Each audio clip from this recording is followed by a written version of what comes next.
have spent my entire life either at the schoolhouse, on the way to the schoolhouse, or talking about what happens in the schoolhouse. Both my parents were educators. My maternal grandparents were educators. And for the past 40 years, I've done the same thing. And so needless to say, over those years, I've had a chance to look at education reform from a lot of perspectives. Some of those reforms have been good, some of them have been not so good. And we know why kids drop out. We know why kids don't learn. It's either poverty, low attendance, negative peer influences. We know why. But one of the things that we never discuss, or we rarely discuss, is the value and importance of human connection. Relationships. James Comer says that no significant learning can occur without a significant relationship. George Washington Carver says all learning is understanding relationships. Everyone in this room has been affected by a teacher or an adult. For years, I have watched people teach. I have looked at the best and I've looked at some of the worst. A colleague said to me one time, they don't pay me to like the kids. They pay me to teach a lesson. The kids should learn it. I should teach it, they should learn it, case closed. Well, I said to her, you know, kids don't learn from people they don't like.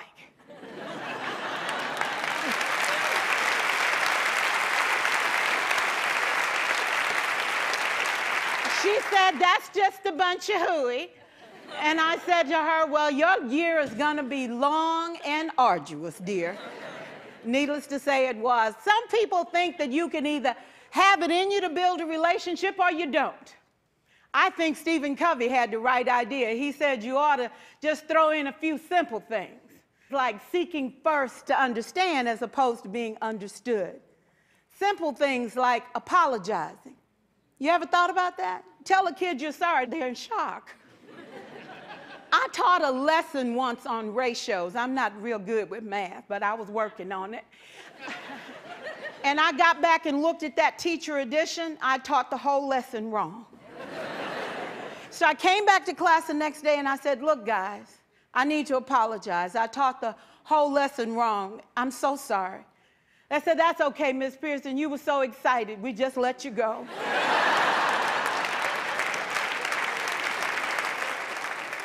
I have had classes that were so low, so academically deficient that I cried.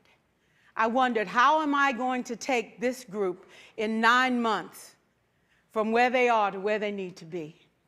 And it was difficult. It was awfully hard.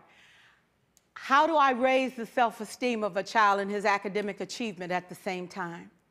One year I came up with a bright idea. I told all my students, you were chosen to be in my class.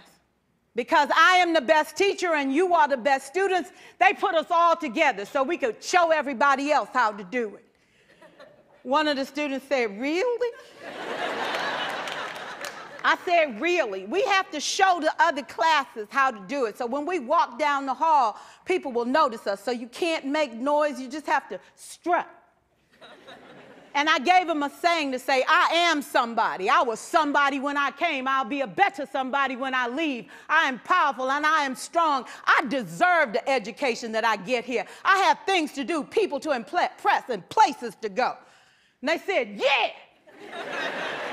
You say it long enough, it starts to be a part of you. And so,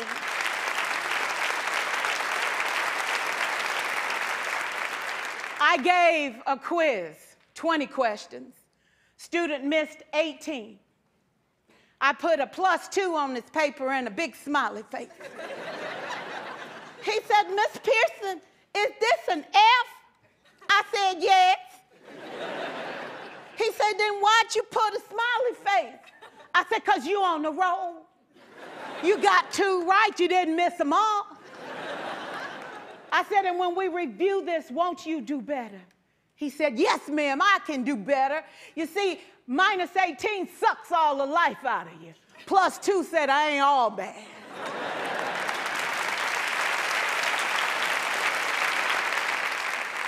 4 years, I watched my mother take the time at recess to review, go on home visits in the afternoon, buy combs and brushes and peanut butter and crackers to put in her desk drawer for kids that needed to eat, and a washcloth and some soap for the kids who didn't smell so good. See, it's hard to teach kids who stink.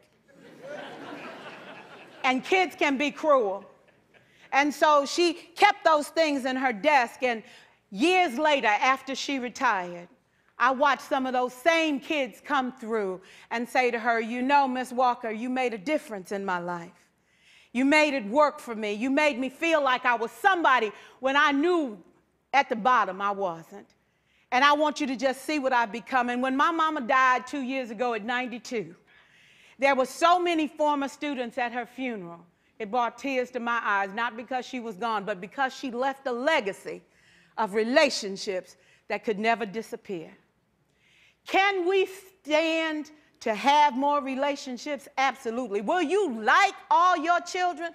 Of course not. And you know your toughest kids are never absent. Never.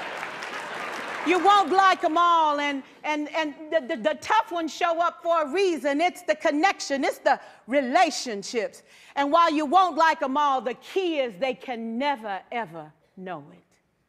So teachers become great actors and great actresses, and we come to work when we don't feel like it, and we listen to policy that doesn't make sense, and we teach anyway. We teach anyway because that's what we do. Teaching and learning should bring joy.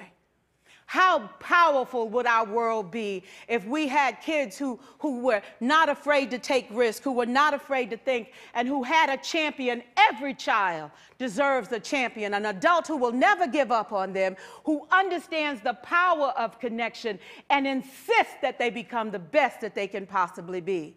Is this job tough? You betcha. Oh God, you betcha. But it is not impossible. We can do this. We're educators. We're born to make a difference. Thank you so much.